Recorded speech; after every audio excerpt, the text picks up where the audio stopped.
Hello, dear friends. Today in the АЛЛАТРА TV studio, we welcome the esteemed Igor Mikhailovich Danilov Hello. and Жанна. Hello. Friends, today we'd like to talk on the topic of May I? The thing is that after one of our programs, which we filmed together with Jana and Tatiana, there were a lot of requests asking me when we are going to make a program together and Jana is present, to ask her to blink. Well, we have enthusiasts. Jana, at the request of our friends, blink please. No, not like that. Blink.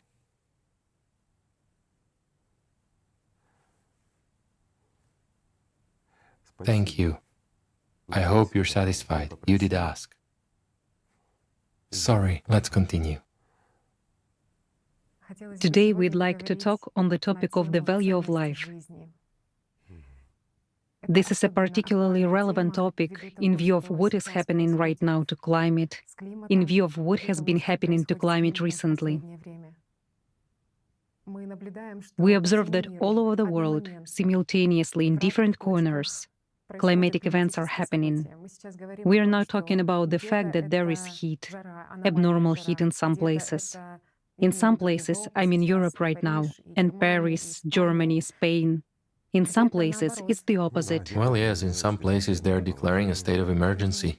Even New York, one of the largest cities, has declared it. Absolutely right. 650 locations and settlements on this planet, at least as of today, are declaring a state of emergency due to climatic conditions. Due to climatic. Moreover, what we see is that City Hall of Paris, in regards to this, is saying that they are establishing a climate academy in order to inform people about the events that are happening, about the climatic situation for confirmation. And here it is interesting. They are establishing an academy. Think about it, an entire academy in order to inform people. Well, today information is not being conveyed to people, and everyone knows about that. And especially on АЛЛАТРА TV, we particularly know this because our participants are all over the world, and there is a program about climate control and so on. And a lot of information which is silenced in the press comes from eyewitnesses who live there. We perfectly understand, and I think in the previous program we exactly raised the fact that mass media hush things up so as not to spread panic. Well, a consumer-based order it is, and many people are now asking the question what to do. Guys, and what to do? There is a very simple way out. Let's all together, at least on the platform of АЛЛАТRA TV, actually make a civilian television. A television common to all humankind, where, in that very program, on climate, we will be able to talk about this to each other openly and honestly. After all, if a person has been informed, he has already been forearmed. Isn't that so? You said that correctly right now. Yes, I'd like to point out that it seems like Earthlings simply don't understand what can happen in the near future. Of course they don't understand. These disasters, their scale, are not taken into account. Not taken into account. For example, what happened in California in 2 days, literally 3 powerful earthquakes. But the most important thing is, it's very unfortunate that 350 million people simply might suffer. It's just people who can become spiritually free, people who can become angels. They might suffer from cataclysms only because there is no unity. Life is not valued. And what is happening is not taken seriously. Meaning then what? What a sad outcome there might be, that instead of 350 million angels, there might be 350 million sub-personalities. You see, Jana, well, Earthlings, as you say, are too immersed in selfishness. This three-dimensional life is much more important for them than their future spiritual life. After all, we raised this issue in previous program. Over the course of 6,000 years, people have simply been zombified. That's why people are too too fixated on earthly life and don't see or know another one. Yes, everyone feels, yes, everyone understands, but the momentary life, for them, is much more important than what will be later on. I understand that it is different on Nibiru, but here on Earth, unfortunately, this is so. People think that they will get saved. They think that someone will come, will save them, will do something, that God will have mercy on them. These are those who believe, and those who don't believe even think. Again, when they listen to what the paid rhapsodes are saying, telling them stories like, it has happened already, more than once, that everything will be fine, that the weather will play around a bit, and climate will go back to normal. They don't understand that catastrophe, which is actually coming, and they don't understand for what purpose we have actually raised this issue, let's say. God knows when and for so many years. We are trying to explain it all to people. For what and for whom have we created Alatra? For what and for whom are we wasting our time, our funds? They start saying about us, well, Alatra, I'm sorry, I'll be blunt, Alatra is a sect, and so on. This isn't good, this is bad. They scare people, they will take away your homes, a totalitarian sect, and so on. We have already talked about the fact that Alatra isn't a sect, and we don't need anything from anyone. I'll repeat, we are outside of religion, outside of politics, and we don't give a damn about any of it, I'm sorry. I'll be blunt about this earthly vanity. Why? Why? Because a little more time will pass when humanity will not be able to do anything, but it will get what it deserves.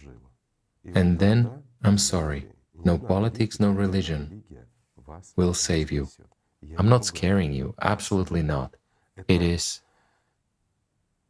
simple, sensible estimation. Whoever doubts this, look up statistics for 10 years and look at what is really happening to climate, at what is going on. And now extrapolate this progression onto tomorrow, and you see that it won't be in 150 years or in 100 years. But the vast majority of people living now will face it. And it is true. That's why we've been ringing the bells for so many years, and we have been trying to reach you. A simple question: have we been mistaken about anything we have talked about, God knows when? If we have been mistaken about anything and we were wrong, about that very California and many other things, it means we aren't right. It means we are exaggerating. We aren't trying to scare you in any way. We're just saying that something can still be done. I understand that some people looking at us will listen to their consciousness, which will tell them exactly the opposite of what we are trying to convey to you. That we have a vested interest. Explain to yourself, what vested interest can we have in you? Simply, we don't need an electorate. We don't need your money. We spend our money to deliver this information to you. What else might we need from you? Just answer this question and then think about whether we are a sect or not, whether we want to entrap you, to draw you into some kind of movement or something else. The people in the movement are the ones who feel life, who want to live. These are good people who really strive to create a future for their children, a future for humankind. They do everything in their power to the extent of their abilities and capacities. And this is true. What do we need from you? Just one thing, that you become human and live, if you want to live. And that's all. To give you a chance to live. And you shouldn't rely on anyone, believe me. Neither on any French academies that will tell you something, nor on any scientists that they will stop storms with nuclear bombs, as we spoke about in the previous program. This is nonsense. No modern weapon, even the most advanced one, is capable of stopping a climatic catastrophe that is bearing down on humanity. What will be then? There will be a disaster if humanity irreversibly crosses this line. I'll put it simply, Mothers will be killing their children, and children will be killing their mothers. Do you think this won't happen? It's one thing when you're sitting on a sofa or in the kitchen, doesn't matter where. A table is set, you have plenty to eat, you have water, you are warm and cozy, you are safe, and you don't care that it's -8 degrees in Brazil, -9. even -9 already. You don't care a whit about that. You don't care that icebergs are melting, so it will flood a little. Well, I don't live on the ocean coast anyway, right? Especially if you don't live there, my friend. Well, you will care, believe me, when it happens. And you won't be able to change anything. When the masses, billions of people move from one side to the other in search of food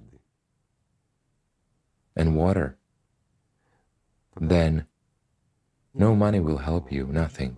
All electronic savings will disappear in a moment, just like that.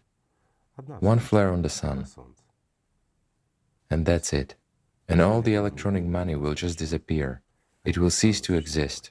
You won't be able to buy anything with paper money anywhere. And sorry, you won't satisfy your hunger with gold. And you won't quench your thirst with diamonds. What's then, my friends? To survive like everyone else? And where will everyone go? What can one hope for? That Anunnaki from Nibiru will help you. They will be the first to disappear from here as soon as they understand that the situation is irreversible. Then what? Just answer this question for yourself honestly. Consciousness tells you that will be Someday. someday. But look at least, even if you are a total non-believer, an atheist, etc., just look at the predictions regarding this time. After all, people were talking about what is happening now, God knows when, and they talked about how it would happen. Yes, there are some shifts in time. It's hard for people to orient themselves in time, but they are talking about approximately the same time is the time we live in. These are people who lived, pardon me, hundreds of years ago, and sometimes thousands. And we are facing this now, and we are living in this now, and it's up to us here to either stop it or suffer the consequences. Let's put it that way. Some politicians have even started talking now that we are on a verge of climatic challenges. Guys, these are not challenges, it's a sentence. It's just that currently, thanks to certain efforts, it is at some kind of cassation, so to speak. However, the sentence has already been passed. True, the verdict hasn't been fully confirmed yet. But what we observe and see in the human community, again, deception, lies, dirt, and the like, banal disrespect, dictatorship of your consciousness in your heads only. It isn't yours, guys. Again, sectarianism. We talk about consciousness all the time. We try to instill something in people to explain, guys, we don't try to instill anything in anyone. Believe me, if we wanted to, we would have done this. But we are not interested in either a sect or religion. We're not interested in anything. The only thing we are interested in, I'll repeat, is a chance for you, for your descendants, a chance for humanity. But we can implement this chance to survive and to do something only by joining our hands all together. And for a start, at least for all those who doubt that consciousness isn't yours, I'll repeat once again, I don't know for how many thousandth time, just look into your mind, where your thought emerges from, and try to control your thoughts, and you'll understand that they are not yours. Only do it diligently and seriously. Try to think about something, to hold on to your thought for at least 5 minutes. Try to control emotions that don't depend on you, but are imposed on you. This is what we are talking about. We speak and tell about how to defend oneself and how to make it in such a way that humanity has a chance, so that your children and grandchildren continue living on this planet, and so that they can survive. Everything is simple. And we are also telling you how to survive. But this is your choice. You can listen if you want, or you can turn it off right now if you want. Why would you listen to a sectarian? a sectarian masseur, right? Just that. After all, it's not a fact that I'm telling the truth. And in reality, everything is fine outside, the climate isn't changing, and you have complete control over your consciousness. Well, this is really so, right? Why listen to me? Everything is fine, and your future is wonderful. You don't have to listen, because you are being intimidated all the time from everywhere. You are being exploited. Guys, you have been exploited for 6,000 years. Until that time, you were not exploited. Until that time, people were living. But for the last 6,000 years, despite the attempts, I won't recite all of them, but they've tried to help you many times. And how did this end? We discussed this in the previous program. You have created religions, and for many thousands of years continued to kill each other, continued to fight for what wasn't yours. Isn't that so? Some were fighting to defend what was theirs. This is at least understandable, but when people were coming and taking away what didn't belong to them, how can this be understood? You were killing morality, humanness. You've gone too far and created weapons that can destroy everyone. You have entrusted these weapons to people who are immoral, greedy, selfish, and have too much pride. Isn't that right? A simple question. Or is this also not true? It's true. You see, you have touched upon such an issue, which is very relevant today. And indeed, Allatra organization is just as open as people's understanding is closed by the system.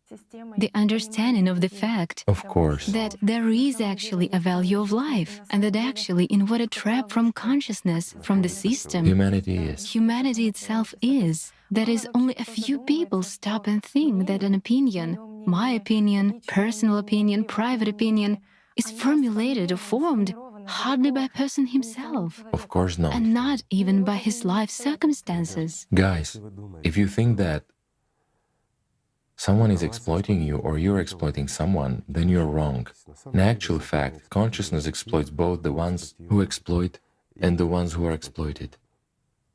Consciousness is, well, you can call it whatever you want. The universal mind, single information field, or something else.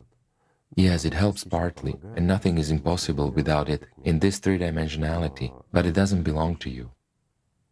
And what's bad is that people don't know this, that today's politics,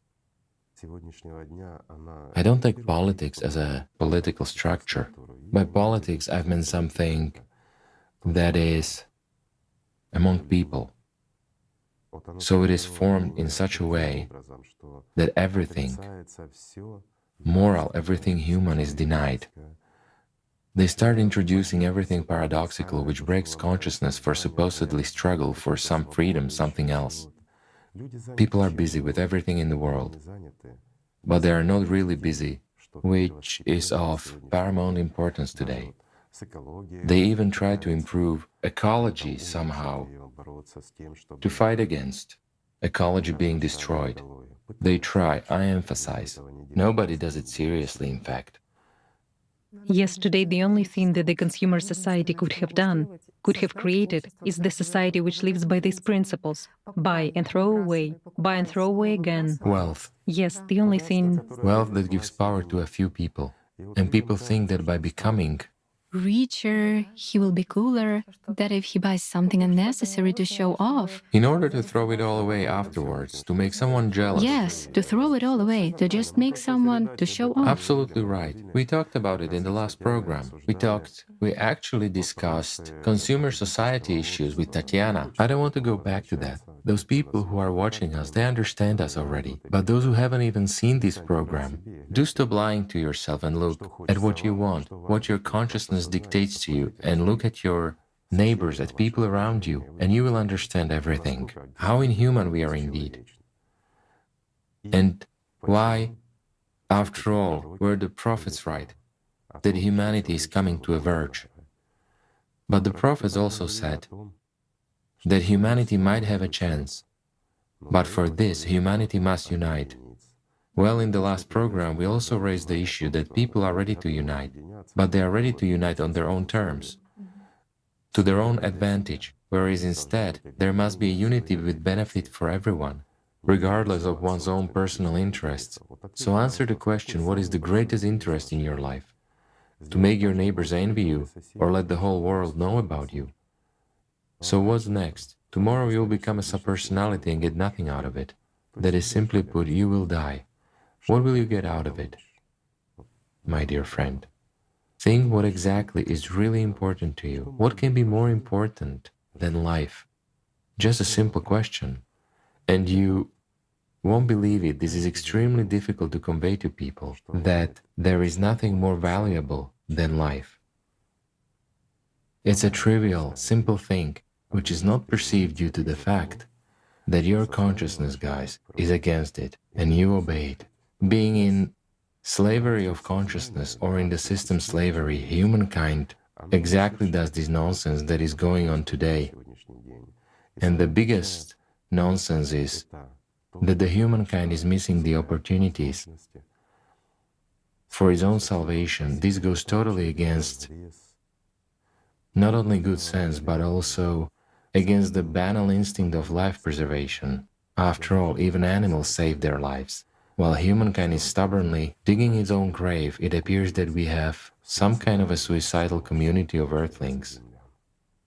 Igor Mikhailovich, but still, this value of life, people remember it. The latest events have particularly shown this as well. For instance, the 7.1 magnitude earthquake in California. When eyewitnesses responses, I mean when people are saying that it is at that moment that they understand the frailty and transience, the dust of this entire material world. And the only thing they remember at that moment, while being on the verge, face to face with death, encountering it, it's the value of their life. Everything else becomes unnecessary. Everything moves to the background because exactly... Right, it is pointless. If life is lost... Yes, this very moment... everything's lost. Well, after all... This is really so. Right. But what is interesting is that while looking through that very Twitter feed or that very Facebook feed, you understand what kind of messages people write. People are in despair, so to say, and in confusion, because here and now they are facing a situation when those pillars of the material world which they have been building have simply collapsed, and they don't know where to go next. Guys, this is exactly what we are trying to tell you about. For instance, many people say, what should we unite for? For resolving simple issues. Tatiana has just said that people who indeed already encounter this are at a loss and just don't understand what's next. However, they understand one thing, that there is nothing more valuable than life. People abandon everything and jump out of their houses because they are collapsing. A person is lucky if he has jumped out. But what if he hasn't? Then everything is totally pointless. Yet life doesn't end there. I mean, habitual life ceases. But exactly that which is not talked about continues. And, unfortunately, it continues not in the best conditions on that side. Subpersonality, or hell as they say in religion, is much worse than here. We are not scaring anyone. We are informing. And then again, in this case, how does consciousness work? So a person jumped out, he got frightened. He realizes that life is much more valuable. Literally, after a while when everything calmed down. And life resumed almost like before. And consciousness begins to dictate again the same thing that it dictated before. Well, this was a one-time thing, it won't happen again. And now there is a question for experts who study earthquakes and the like. When something emerges, like what happened in California, for example, this is a precursor of what? There are observations when there are fewer earthquakes, then they increase, then there is calm, and then there happens what all these experts have been talking about. A mega earthquake, but they are afraid of it and keep silent, and they postpone it to a distant future. Let them look at the earthquakes map, how this has increased, because a few years ago, well, a 5 magnitude earthquake was an emergency. It was extremely rare that a more powerful one occurred. And how much has this upper limit increased now? It is constant, it has become commonplace. They don't pay attention to this anymore. Today, It's just so interesting. It turns out that it's been so many years already and so many programs, one program after another. You correctly say that we are ringing some kind of a bell. And only now these resonances are already coming from this bell. Just recently, Because the prophecies are coming true, because people are really getting involved in these events. People themselves are living through these events and they get frightened, really frightened, because fear of death is the greatest fear. it is the greatest fear, yes, which simply locks a person up. And people, well, when getting into these situations, there are already so many messages we come across that I want to act, I want to help.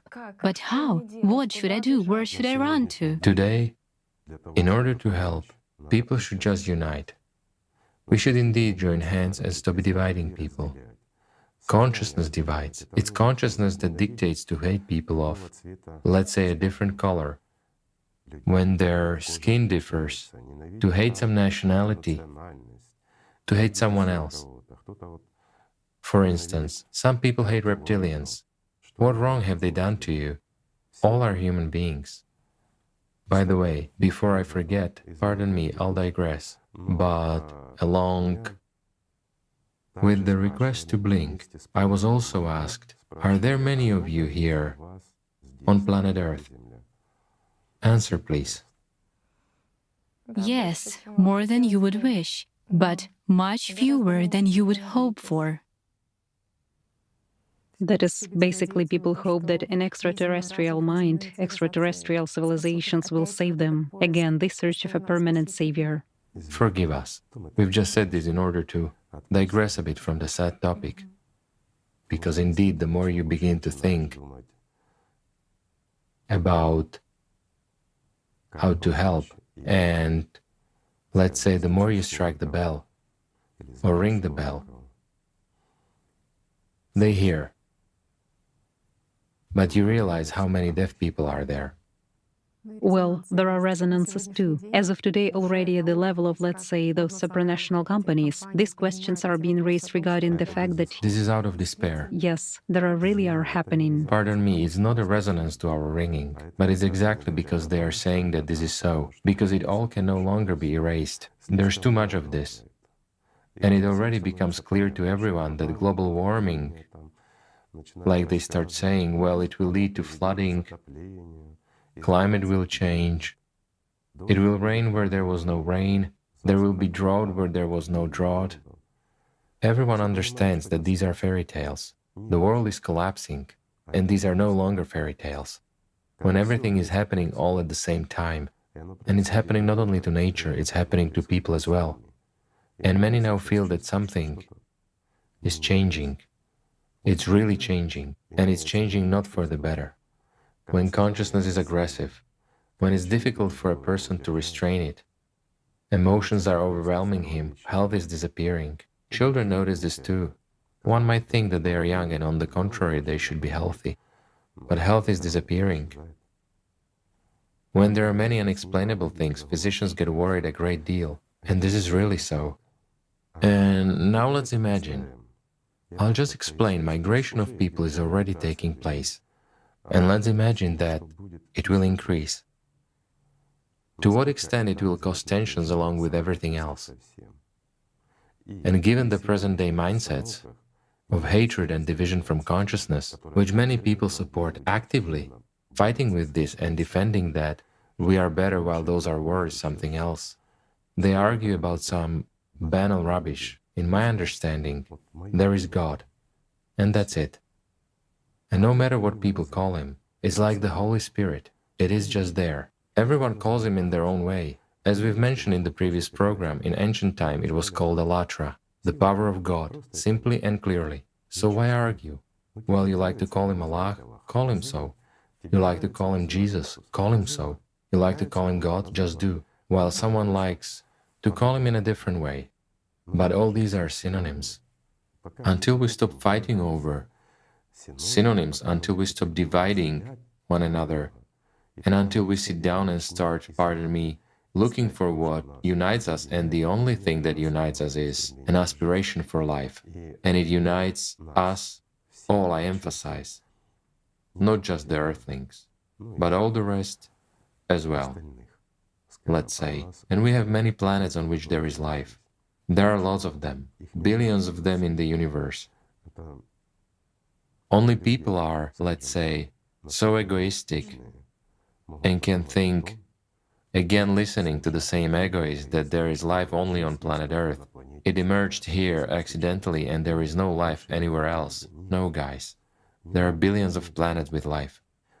In this case, I mean not just spiritualized life, but also the soul-filled one. Conditions for existence of a human being are soul, consciousness, and personality. And consciousness is between them. And the point is exactly in becoming alive. When consciousness goes away, just a single whole will remain. Personality and soul. This is what is called an angel. This is what can break away from these 72 dimensions completely. That's exactly the point of existence, of everything alive. Some people raise a question, since we've already touched upon our aliens. Many people say if there were life anywhere, there would be some contacts. Guys, the Earthlings have been also contacted so many times. Look, history is again twisting everything. Scientists say that is beneficial to them. No one explains the presence of artifacts. No one explains descriptions that were made in ancient times by people who, excuse me, lived 1,000 years ago, while they described even modern, much more up-to-date aircraft in which anti-gravity engines were used, as we can now understand by these descriptions. But it should also be understood, limitation of speed of a material object movement in nature. For instance, a signal that comes from fairly close planets, a simple radio signal, can take thousands of years. Why? Because both the speed of light and the radio signal travel practically at the same speed. And imagine how much energy is needed to send a signal, well, at least a distance of 15,000 light years. What kind of an installation there must be, and how much energy it must consume? A simple question. And what's the point of this? It's questionable whether it will get to a civilization which exists, well, 200 or 300 years. This is an average duration of existence of highly developed civilization. Of course, there are civilizations. There have to be more advanced civilizations, but this doesn't bring anything good either. The point is not about them. The point is that, look at the humanity. How long has humanity had the radio in order to receive this signal? And what if it had come a year before the radio was invented and we as humans were unable to hear that signal? Then it would have gone for nothing. And radio signals which we have sent will travel for an extremely long time. And again, there is attenuation of those signals due to natural causes, because in order to cover such a distance, an extremely powerful energy source is needed. You've noted correctly, Igor Mikhailovich, how selfish consciousness actually is and how much it actually thinks that God owes us something, that we are the only ones on this planet. And again, these consumer-based patterns. Consumer-based format. Absolutely. Trading. Irresponsibility. A human's irresponsibility to himself, to, let's say, society, and to God. While, on the other hand, people happily serve whom? The one who's called the devil. They serve him with a great pleasure, hoping that they will get something. Only when being baptized they spit, and as the priest tells them, that's it, now renounce the devil, I renounce the devil. We've approached a topic which is a little bit religious. There is one very important commandment out of 10. In Christianity in particular, it's the commandment, you shall not kill. But what does the commandment, you shall not kill, really mean? Whom or what must a person not kill? A person mustn't kill anyone, in fact. It's terrible to kill a person, meaning to deprive him of a perspective of life, not only life here, but life in general, where is lies and deceit, which lead people away from the true spiritual path, are that very murder, let's say, of an angel. The spiritual one. This is already murder. This is like, hold on, pardon me, I'll digress a little. Now in some countries, let's say, bans are introduced on abortion. as if it's a murder of human life and so forth. And women are forbidden to have it, and so here a dispute arises. Is abortion permissible or not? It's a simple question, for this is also a murder. But when possessing the knowledge, you understand what exactly dies. Pardon me, this is like a wart which has grown accidentally. On the 8th day after birth, a human becomes not just spiritualized, but soul-filled. And so on the 9th, or that same 8th day, is already a murder of an angel. Well, of the one who, let's say, has a potential to become one. Not of an angel, of course, but in perspective, just like it is now interpreted again from consciousness. To do an abortion means to kill a human being. He's not a human being yet, and far from being one. It's only cell division, it's process. But in perspective, yes, he can become a human. Nobody is saying otherwise. Yet, murder of a potential angel can only happen after 9th day of life. Well, or on the 8th day, when this has already happened. You know, I also recall such words from the Bible, that everyone who hates his brother is a murderer. Once in one of the programs, you described who a real human is, that to nurture a human in oneself means, first of all, to nurture this angel in oneself. That is, Well, certainly. and such an understanding comes regarding which way exactly hatred towards one's neighbor murders a person. Why it is murderous, and it's murderous within oneself too, because you're the source. Well, it's just, who hates? Who generates hatred in a person? Consciousness. Therefore, it controls that person completely. Therefore, he is in slavery or under the control, well, let's say, of the system, of the devil, no matter what we call it. But this person isn't free. This person isn't free if he allows, let's say, consciousness to manipulate and to control him, to provoke emotions in him, to impose hatred or something else. Is this person really free? Is he actually alive? Does this slave of the system have a perspective for survival? He has no perspective if he doesn't work on himself. But if a person works on himself, if he controls these processes, he understands, yes, there exists, no matter what we call this, Satan, demons, an information program.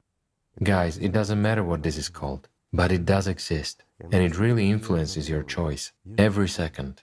It forces you to get emotional, it forces you to waste time on God knows what, instead of your spiritual work. To sit and watch some meaningless TV series, to engage in discussing someone. That is in the literal sense of the word, if we translate this into perspective. And just look what a person is doing. He is sitting and digging his grave, sometimes with a children's shovel, but sometimes he's digging it with a huge shovel. Yes, he is wasting time. But his whole life he is digging a grave for himself. He's just wasting time. And here's a simple question. Will a person's hatred towards anyone let him become alive? Become an angel? He's killing himself in the first place. Of course. And he's sending spam to a neighbor. After all, by hating someone and getting emotional to the beast dictation, you yourself become a beast. The meaning of these words unfolds so differently. Of course. When there is knowledge, right? Well, there is knowledge, but there is no practice. And so, even knowing this, many people continue listening to their consciousness, which makes them lazy, which tells them that you'll do it later, or it tells them, but you already know everything. And it immediately tells you, look at what a scumbag that one is, or something else, right? Or you are failing at everything, and it begins to judge and discuss a person who consciousness oppresses. But when a person continues buying negative thoughts, as we discussed in the last program, and implementing doubts, meaning he continues digging his grave with sorrow and grief. They have ceased to live by true feelings, but everything has been replaced with emotions. Of course. Because of what they don't need at all. You're saying it absolutely right. People have ceased to live. Yes, there is just some individualization going on, totally imposed. Sort of isolation is going on. Every person is on his own. Divided. Division, right. The system is dividing all this in consciousness. Yes, but at the same time, in addition to the fact that he's on his own, consciousness also forces a person to act in such a way that makes other people jealous. Right. People want to stand out in the crowd, to exalt themselves. However, isn't this a beastly, peg-like feeling? Alpha males, alpha females and the like? when a monkey is trying to become a leader in a pack of monkeys. Yet people are not monkeys. People are free. And exactly when people are developing spiritually, they understand that they become equal among everyone. It's one big family where everyone is equal. And everything is wonderful. Then there's peace, then there's love, then there's joy, then there's happiness, then there's life. While what is happening among humanity now is continuous fight. It's For survival. like animals. Yet why like? If a person is soulless, if the soul doesn't predominate, pardon me, over a person's life, then he's a beast indeed. Yet is it worth spending an effort in order to exist like beasts? And there is another question. Excuse me, I'll get back to this. Is it really worth spending time and effort on beasts? Isn't that so? Igor Mikhailovich, I would also like to talk about such a topic, about how consciousness deceives a person as regards this fear of death. After all, it draws you an image that you are exactly the one who will be saved in this three-dimensionality. Moreover, it doesn't matter how many people will be left in this world, 100,000, 200,000, but you for sure. After the cataclysms, you mean? Yes. And doesn't consciousness tell you that even if you survive and are among these 100 or 200,000 people, won't you envy those who have already died while you stay here, on the ruins of this world? A simple question. What kind of conditions? There is a lot of talk now about this climate apartheid. I mean about the inequality which exists here today, about the social inequality, what it leads to what kind of conflicts when there are people who live, let's say, in developing countries, who live in poverty, and when there are those who save their own lives. They save their property in the first place. Right, yes, absolutely right, Jana. Precisely the property. There are a lot of such examples. When cataclysms occur, well, and the agencies that are supposed to save people, they save the property of the rich. Absolutely, yes. Well, guys, after all, you are the one who do this. A simple question and a question for those who do this. One can understand this rich man who cares much more about his property than about people's lives. Well, he created his wealth on their lives anyway. He can be understood as a beast. But it's hard to understand the behavior of those people who run to save his property and don't help people at that. Absolutely, yes. After all, you are humans too. And tomorrow, pardon me, your children will be under the ruins, while someone will go to save someone else's wallet instead of saving them. How will you take this? Guys, this is where human foolishness and, pardon me, stupidity is. Maybe you need to change something. To change first and foremost within yourselves. A human has no enemies other than his consciousness, those very demons that are in his head. And so having defeated this demon, having overcome your egoism imposed on you, my brother, this is pridefulness, selfishness, all this is alien from the beast. That's that. I'd say it this way. This selfishness, pridefulness, greed, all this inhumanity, these are the doors on the way to happiness. These are the doors to your heaven, which are closed and welded shut. In order to become a human, these doors need to be removed completely. Whereas if you leave them closed or ajar, you won't advance anywhere. Because having opened the door, but leaving it, you'll never open the next one. This is impossible. This is how a person gets caught in the traps of these closed doors. Certainly. That's exactly what makes, once again, those people who are saving someone else's property without saving people hope that this rich penny pincher will reward them. Or there will be an order from the top management, because one is rich, the other is rich. Well, how else is this? He should be helped, and he directs to save someone's property instead of saving some people's lives. And this is the truth of our days. Yes. We are now speaking even of We can see that it's the cynical attitude towards human life that is imposed on us in those very mass media, that the value of life of different people may be different. For example, definitely, there are cases when, first of all, speaking about climatic disasters, what is said? They talk about destruction of property, loss of property, about some economic damage, and only then, somewhere in the end, with a postscript, they talk about the most important things, how people actually are, what their life is, and what their destiny is, and that people's lives. And who hasn't noticed that? Isn't it so? Aren't you reading this? And haven't you noticed, my friends, that in the first place, it's the laws which government has sustained, and how much of everything has been destroyed, and among other things, human lives. Insignificant. That's exactly how the system presents this. Well, what can be more valuable than human life? A simple question. But that's what is cultivated. That's how these patterns are imposed on people's consciousness. And it turns out that there are material values which are much more valuable and important than human lives. Take a celebrity, for instance, okay? If it is an ordinary person, nobody will recall him. But if a person has attained some status, the whole world will trumpet about this one death. If it's a person who's envied by millions, this will be chatted about by millions. Beneficial to the system. It's beneficial to the system. Yes. That's the kind of the world we have, guys. Igor Mikhailovich, this is also interesting. Lately, there have been more and more articles on the internet that in one way or another, the budgets of programs aimed at morality are being cut in different countries. That's right, but at the same time, programs that destroy morality in a person, that destroy the common human component in him, are being sponsored and supported more and more, while human abnormality is promoted, and this is imposed. There are no funds for the good, But for the bad? but these funds are found for the bad which is imposed on people's consciousness. Guys, who benefits from this? Are these, pardon me, highly spiritual beings who are doing this? Or such puppets in the hands of the system?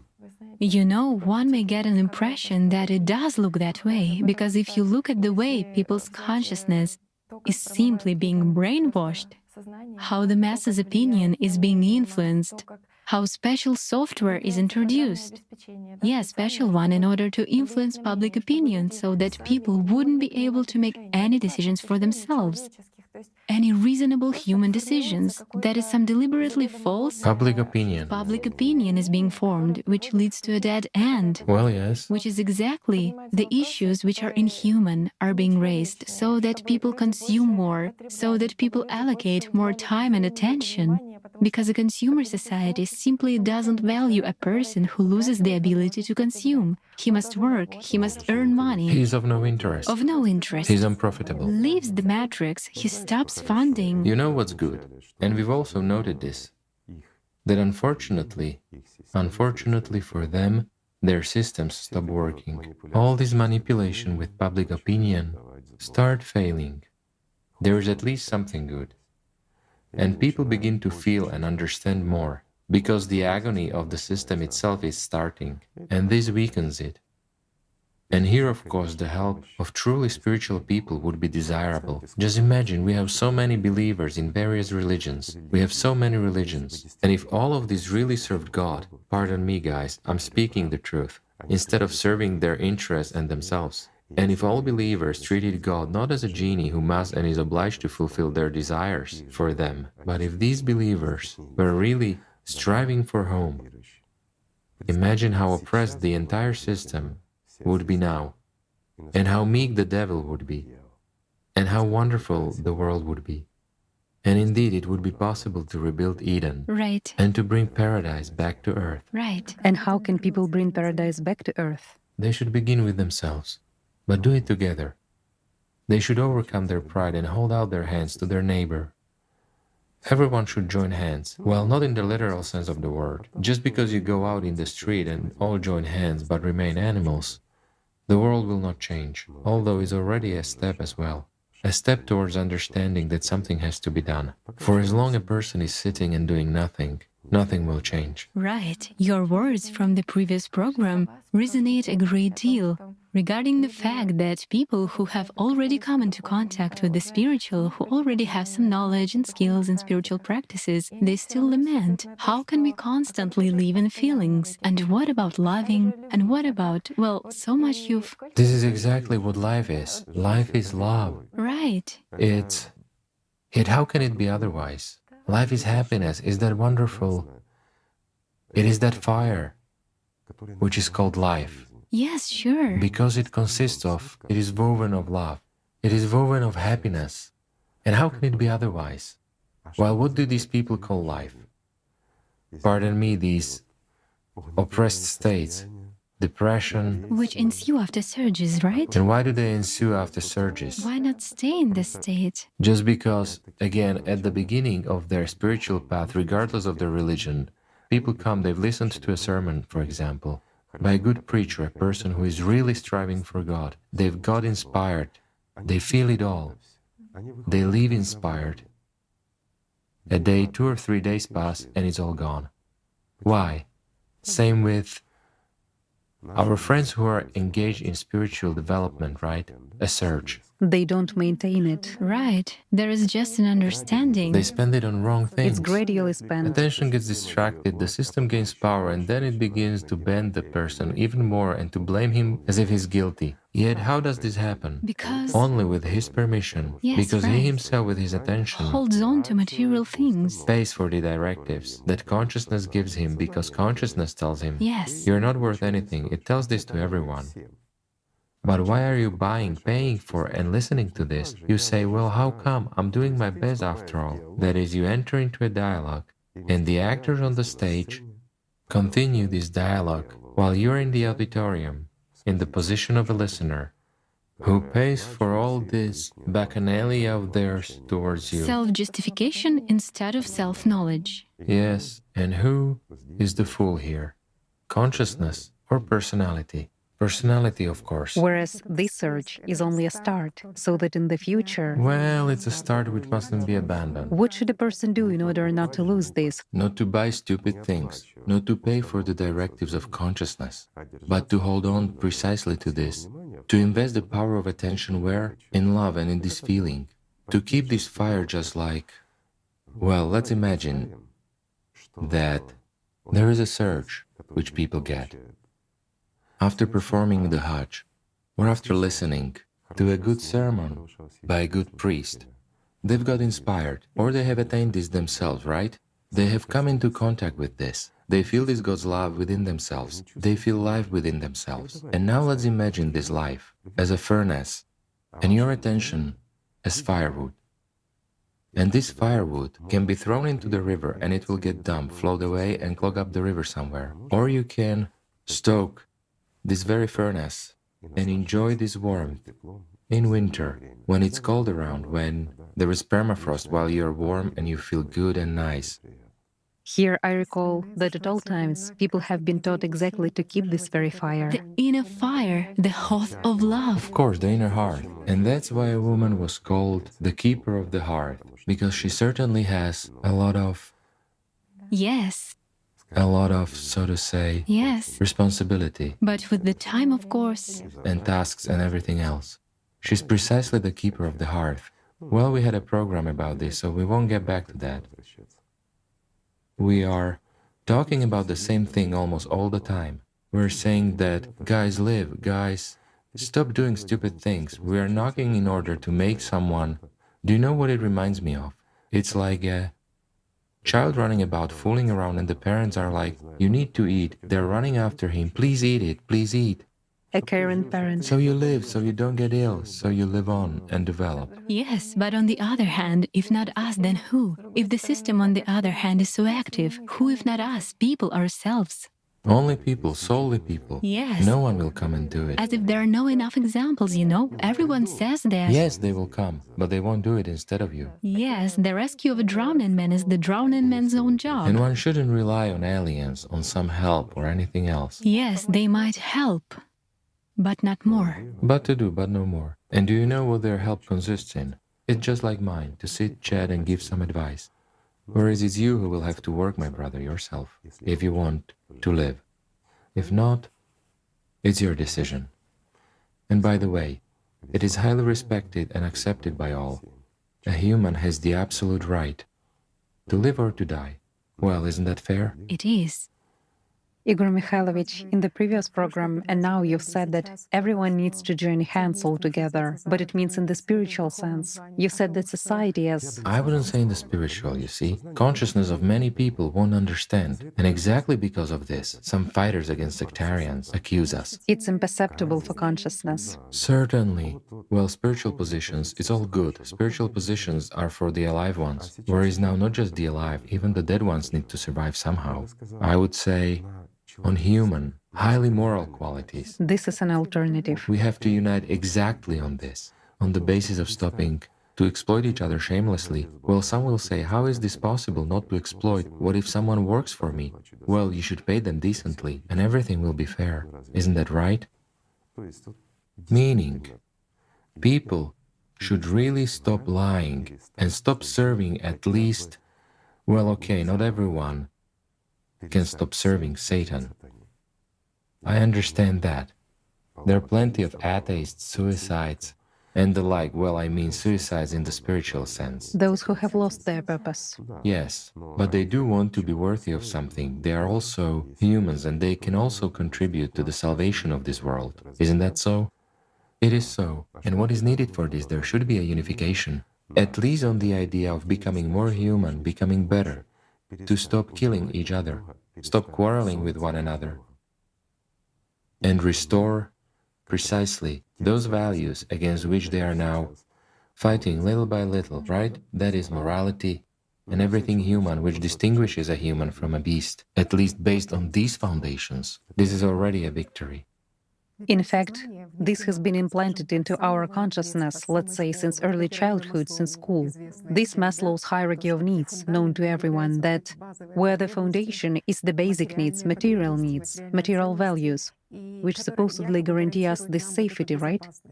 And only afterwards, you can proceed with higher tasks, higher goals, spiritual and moral ones. But isn't it? And what is the point of these material values without high moral and spiritual values?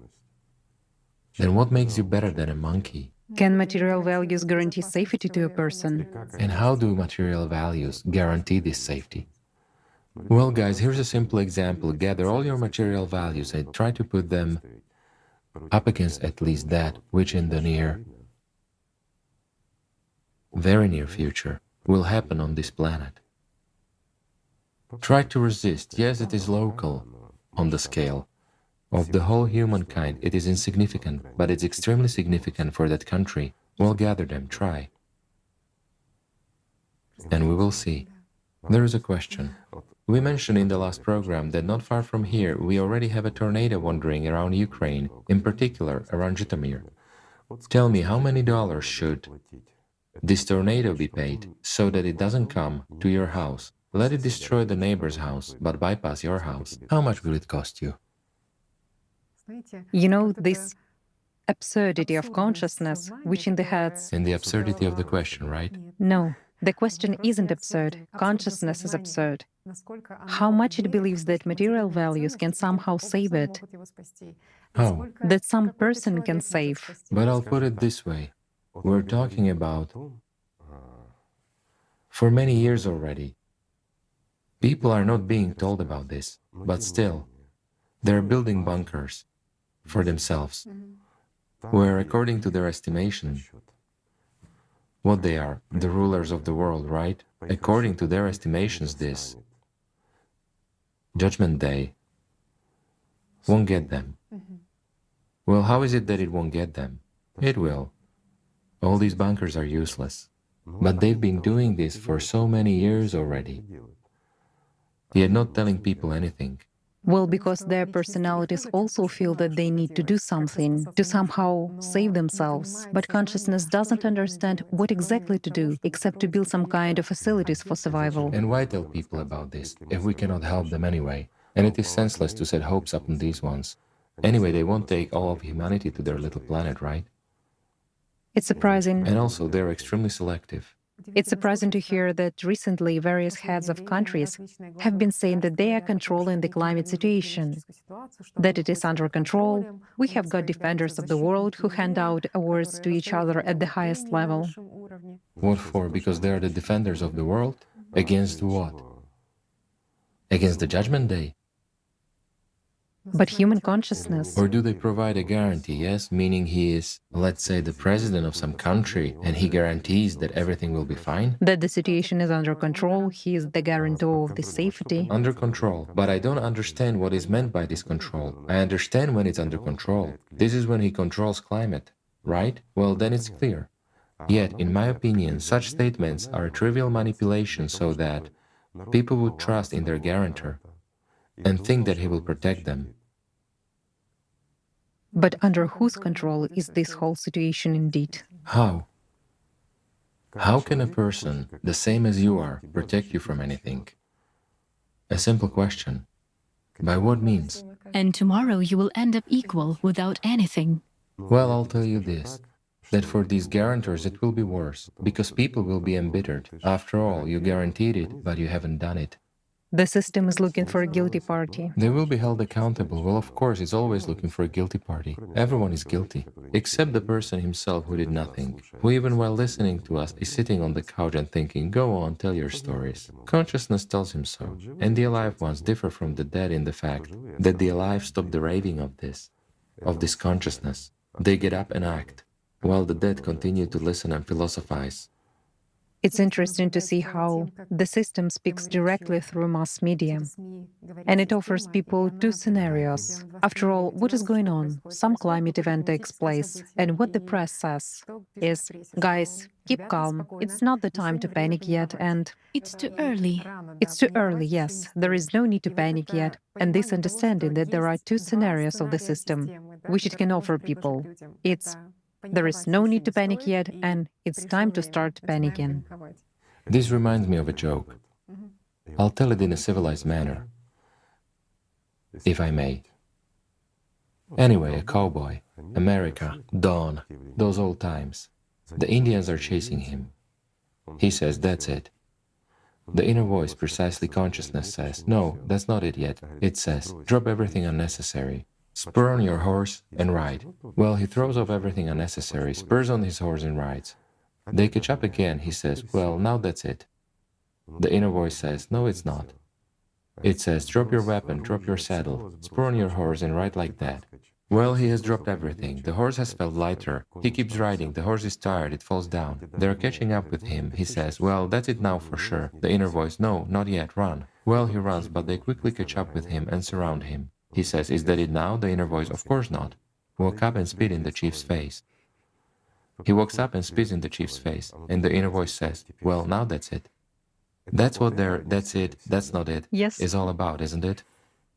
Waiting to be told, and now that's it. That's why we can't rely on it, This is the scenario, right? That's not it yet, and now that's it. on this inner assistant. Well, but what kind of assistant is that? A person doesn't need enemies when he has consciousness.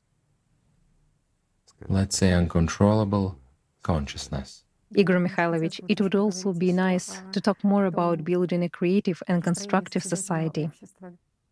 It's just that such a parallel comes with respect to the fact that if we compare our entire human society to a single organism, to a human body, As one unit, well, yes. right, it's interesting which cell each of us is. I'm talking about healthy cells, which participate in metabolic processes, right, which provide, Or parasitic. or parasitic ones. Well, everything is repeated fractally. That's why we're talking, I mean, a person who is completely under control of his consciousness, lives and exists like a beast as a consumer in this consumer society, or some kind of dictator.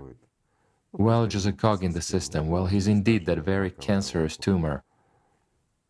And the one who builds, creates, acts, that one is precisely, let's say, creative cell. Speaking about a cancerous tumor, that is exactly the cancer cells which are this consciousness of an egoist that Well, of course, greed. is constantly in the process of consumption, right? Consume, consume, and get divided. While they don't give anything back, they destroy and kill the body. Isn't that what is happening to humanity now?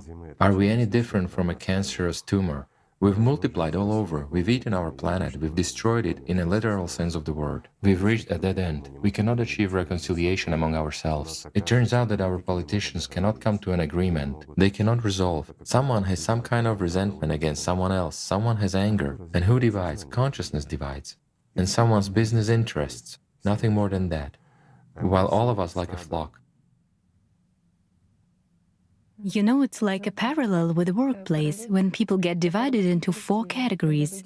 That is, well, just as today we can observe in society, that there are those who constantly create problems, those who are completely controlled by the system, by consciousness. There are those who do something, but they do it poorly. There are those who do it well, and there are those who are at the forefront, those who are still striving to change something, to implement some ideas. The 4 types, they're present always and everywhere. Yes, right. This takes place everywhere. The first type is the one who strives and fights, the God fighters. Apart from him, the egoist, no one exists. The second type plays both sides of the fence, but maybe somewhere near you. It's like, these are people who hope that someday they will feel something. Then there is the third type which feels. They feel, they realize that there is the spiritual world and the like. They're industrious, they do things. But show me what to do, right? Right, and there is the fourth type who has rolled up their sleeves and understand how important all this is, and is trying to reach the second and the first types, and does everything instead of them. And thank God that there are still such people. If there were none, then what's the point of us talking at all and doing anything here, right? We'd rather go to Nibiru with you. At least it's more interesting there. It would also be nice to talk about the formation of this creative and constructive society. After all, it's so important to take these steps already now, because this requires a certain amount of time in order to... I'll put it this way. Only a miracle can save humankind today. I'm saying this loud and clear. This is quite serious. And only people who will really join forces, become more mature, and look honestly into each other's eyes, can create this miracle and make it happen. And then, yes, humanity will have a chance. So far, cassation is taking place. Later on, everything will be pointless. And later on is just around the corner. It's actually close. And friends, once again, this is not a scare tactic. This is a statement of fact. This is the reality and the truth of today. Today there is still an opportunity. If there wasn't an opportunity, what point would there be in talking about it at all? But there is. However, in order for us to do something, imagine how much time and participation of each person is needed. And here, participation of every person is really important. And there is really a lot to do. Well, and again, don't forget, the system will put up roadblocks, not only in your consciousness, but also in your actions. That's why what is important? To ignore obstacles and to move in a strictly specified direction at a maximum speed. Then we'll be able to do something. And if not, then so be it. How can we transform society? How can we build a society based on the principles of love and goodness, where everyone wishes each other, makes an effort so that everyone else has joy and happiness? Well, you have answered everything, how to do it so that there would be both. What's needed? Let me ask you. So how can people do this? I've already answered this question many times. You know, For a long while and every time. The same thing. probably, So you go ahead and tell me about it. with your permission, I would probably offer our viewers a little experiment now, simply to try and observe in what way your consciousness imagines 2 possible scenarios. The first scenario is a society of egoists, where everyone lives with a goal that I want absolutely everything and for myself. Which one? Well, there is no need to even imagine this scenario.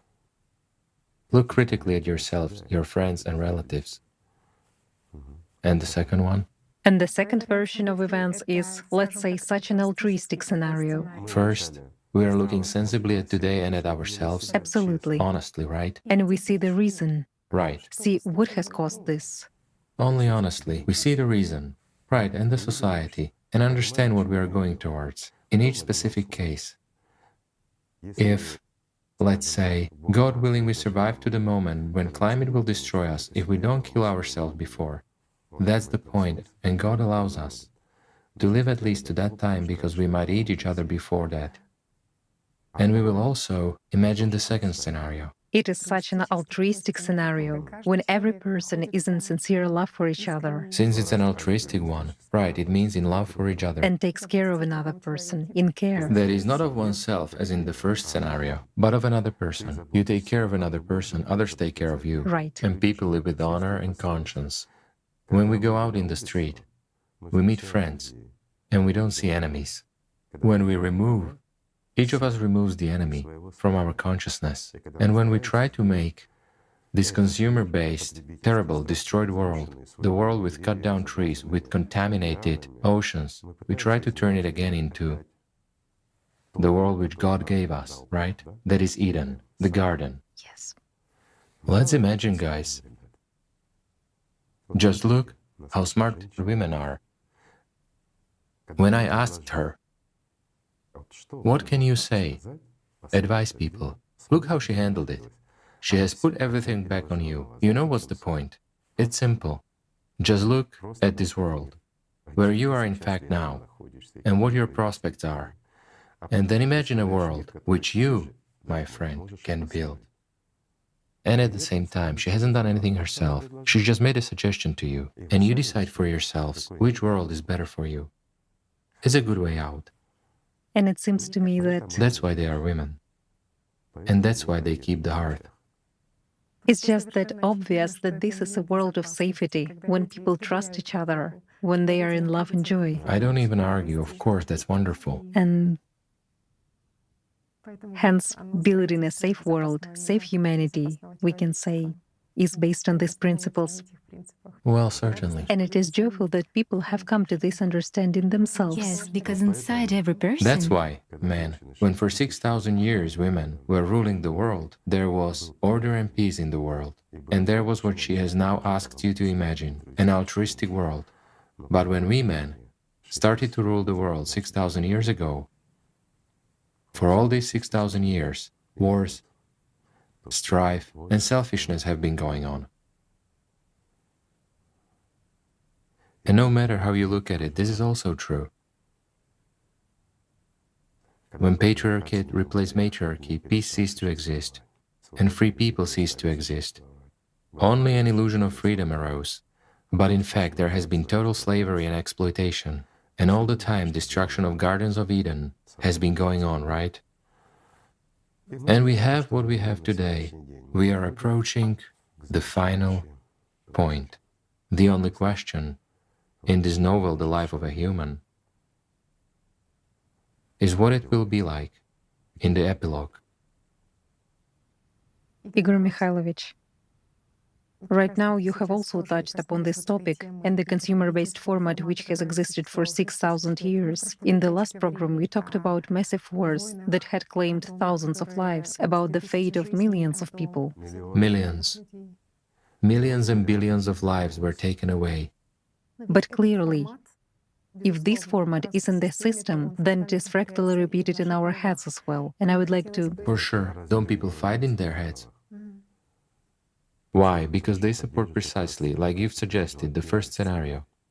Hateful towards humans and such a selfish one. And this format is being implemented. We've been saying that the system wants to justify this aggression by, let's say, fighting for justice. Yet what kind of justice? It is selfish justice. And not justice for everyone. Well, isn't that so? Justice should be for everyone. But when it is personally for me, or for us as a group, then it's not justice, but it's egoism. Egoism may also vary. It may be individual or collective, but anyway, because of this, let's say it doesn't stop to be egoism. It is still egoism, and these are animal qualities anyway. That is out of supposedly good intentions, right? Well, what kind of good intentions are these, if they come with challenges, destruction, and hatred? It's just interesting, after all, just like on a large scale, global scale, every conqueror wanted to preserve peace on his own terms. In the same way, during any conflict, any quarrel in a family, everyone wants... It's always like this. Someone defends his point of view and wants to be a winner. They agree to peace, but on certain... But on my terms. And later on, each person feels offended and believes that he has lost anyway. How can people eliminate this phenomenon of war? They should stop fighting. It's very simple. They should begin to live. Really begin to live and apply their effort, invest their attention in constructive and creative development of society, both within oneself and in the family and in the world. That's when there will be order. We still can do something. We still have time. Possibly. We still have time to do something.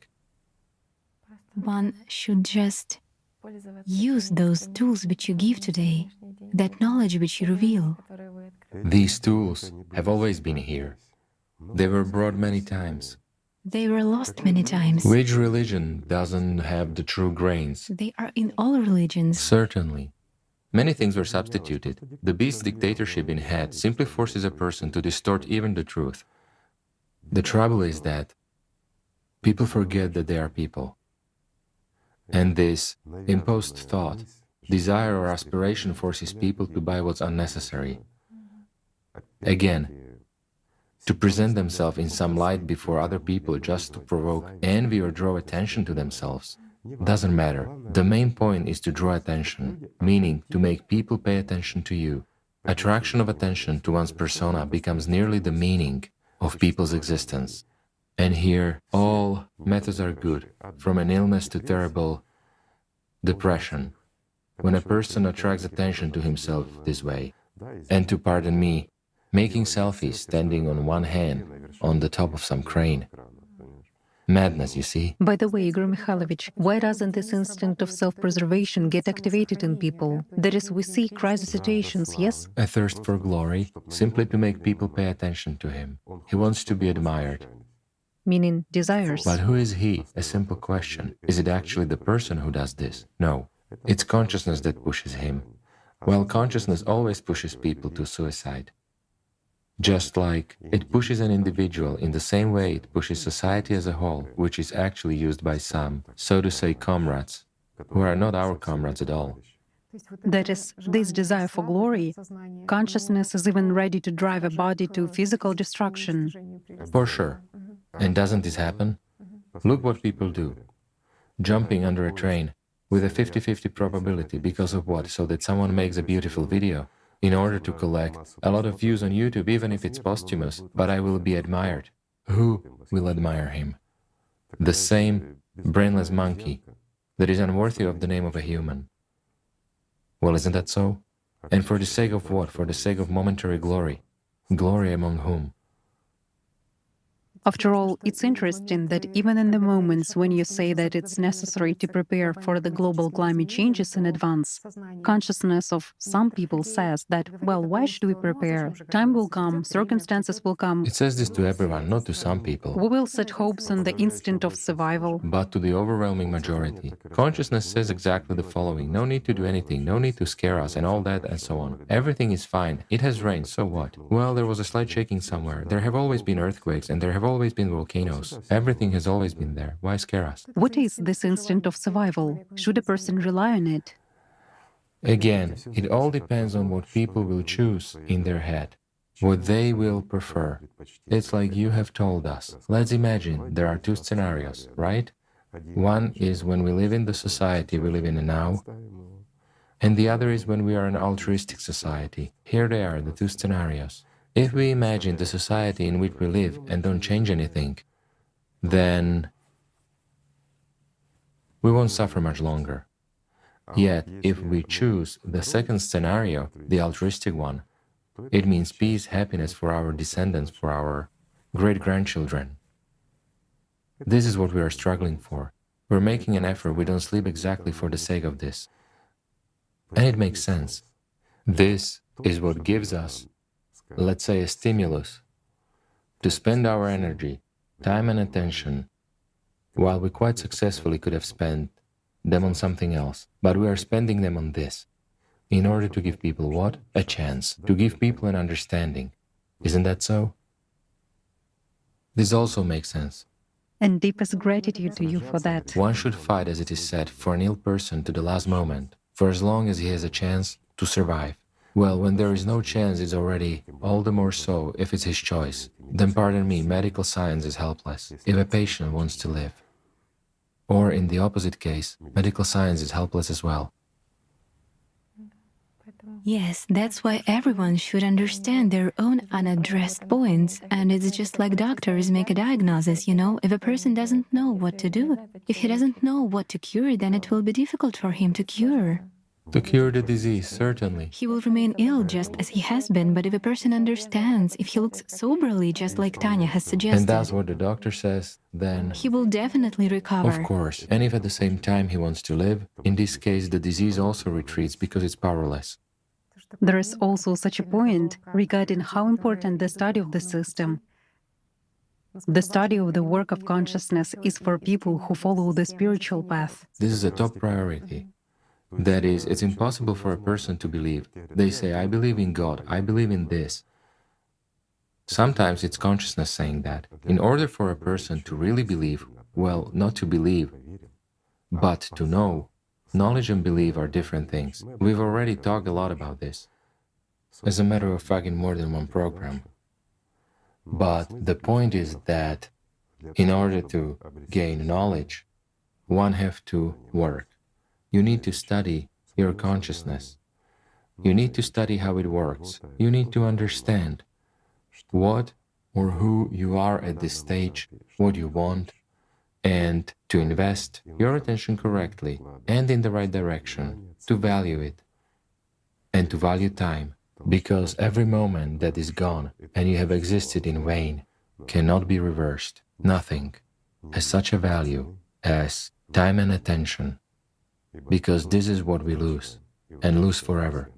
And we lose a chance, along with time and attention, when our consciousness says, well, play a little, get distracted, why do you need that, why do you need this? Listening to the demon in your head, you won't become alive. This is also true, my friends. People also share their observations on studying the work of consciousness. And they say that it's really interesting that consciousness suggests that they studied on someone else, meaning consciousness work in someone else is always visible. That is how situations are developing outside. Is this sufficient to... Well, you know, as the saying goes in this case, you can see the speck in your friend's eye, but you don't notice the log in your own eye. By studying in someone without studying in yourself, you won't understand anything. Because you make observation by means of your own consciousness. It can agree to a compromise. It will say, okay, let's study how consciousness works, studying in your friend, in your neighbor, in anyone, in your family member, but not in yourself. While you have to start with yourself, with peace, and with understanding of where thoughts come from. Then try to control it, and then try to have only good thoughts coming. A good mood coming. Even if the body is ill, when what's the difference? The mood and illness of the body, or say a situation of some kind, these are different things, right? What state are you in? In inspiration? Certainly. In love or... Then remove bad habits that you supposedly have. A human has no habits. He has consciousness that is stereotypical and holds you by something. Change it all, for the better. You want to be better, don't you? Don't you? Be better if you want to be. Do you want to be happy? So be happy. Who doesn't let you? Isn't that so? Accept your consciousness and yourself. It's very simple here. Let's just say you come to a store and buy something. You want sweets, there's a chocolate bar, and there's, pardon, mustard. If you want a chocolate bar and want sweetness in your mouth, then why are you buying mustard? Investing your money into it, and in this case, attention is money. Then you eat it, and you say that you feel bad. You actually want chocolate, but you went in and bought, instead of chocolate, something sweet. You are eating, enjoying life, looking at how blue the sky is, how beautiful people around you are. No, you're buying mustard. eat it, you feel bad, you see that everyone is mean, that they are all villains, that the world is a total mess, and is it worth for me, for such a great and happy one, to strain in order to save someone, to help and to explain anything to anyone? I understand everything myself, and one thing leads to another, right? Well, Alas. here's the difference. Who's guilty and who's the fool in this case? You want a chocolate bar? Buy a chocolate bar. But if you want to torture yourself, well, buy wasabi or mustard. I understand that this is an integral part of gastronomy, and together with some products it is good. But just like that, to go and eat mustard, when you dream about something sweet and you had such an opportunity, well, it's kind of silly. However, people act the same way with their lives. After all, again, those very emotions, those very moods, are chocolate and mustard. What you've bought is what you've got. Yes, you know, an analogy with a full glass has come to my mind when a person asks to be helped, to be given a clue how to live in a different way, what to do, where to run, and But at the same time, he's a full glass. a full glass where, According to Oriental wisdom, where you cannot add a single drop, then whatever you say, he won't perceive it. Well, I hope that our humanity is still not quite a full glass, and at least a drop will get in there. And for all that, we will be able to reach the hearts. So we haven't spent our time in vain. Igor Mikhailovich, everything is told to people so openly and frankly about what is going on right now that I will probably vocalize the voice of consciousness, what consciousness tells people. It says, well, since Igor Mikhailovich voices such truth so openly, that means we are most likely already on such a verge that consciousness begets a certain despair in people's heads and tries to immobilize them this way. So you mean that if I have started speaking openly, plainly, calling things by their true names, then it means that humanity has no prospects, and one can give up, sit and wait. Guys, if this were really the end, and you had no chance at all, then I will put it like this. The Anunnaki wouldn't be present here with us. They would have already been packing their bags. But all jokes aside, if there were no chance, we wouldn't waste our time. But if there is at least one chance, we have to take it. And we have to take it together. And we are certainly not trying to exaggerate. We are talking about what's really going on. And we are talking about that chance which all of us, as humanity, can really use. This is our chance, our common chance. Whether we use it or not, depends on each of us. And in this case, on every single one of us. Now, one person can really do a lot. A simple example, if you, my friend, have decided that this doesn't concern you and this is all ravings, then we, the remaining society, can do a lot less without you than with you. And this is true. That's the point. Also, Igor Mikhailovich, speaking of those climatic events that are happening now, that we are talking about, that it's not a scare tactic at all, it's not a shock therapy. These are the realities of today which are happening. And scientists have also made an interesting conclusion about the fact that so many disasters are happening. But luckily, so far, not that many human lives have been taken. It's as if people are being given some more time. You mean that there is a disparity in the power of the catastrophe and the human casualties. Yes. But this, once again, this happens because there are those who are not just at the far front, but in the very thick of it, in the very fray of these events. However, to be completely honest, there are too few of them. For now, they can do something. But later, several individuals won't be able to cope where there should be dozens. These are also the realities of today, and all this also depends on the society as a whole. The situation is being improved and made easier as much as possible, no matter how fantastically it might sound. But this isn't forever. But this gives at least some chance, at least to someone. This is also true. It's important that there are as many people as possible who would. So I would say the most important thing is that every person on the planet hears this and actually starts implementing that second, as you have said, scenario, and not just imagining such an altruistic community, but actually implementing it in this world, then everything would be fine. Because life is indeed beautiful, guys. And when it's in peace, in joy, in love, in creation, when people's souls are really open towards each other, when it's not from the position of consumer-based format of exploiting someone, deception or something else, not from the position of personal selfishness so as to exalt oneself over someone else, but in equality, in brotherhood, in love and respect, that's when it's right. Then the world is beautiful. Then life truly has a meaning. Therefore, my friends, let's love each other and let's strive to make this world better. Let's do everything that depends on us. Really do everything possible so that this world becomes a better place. Thank you, my friends. Thank you.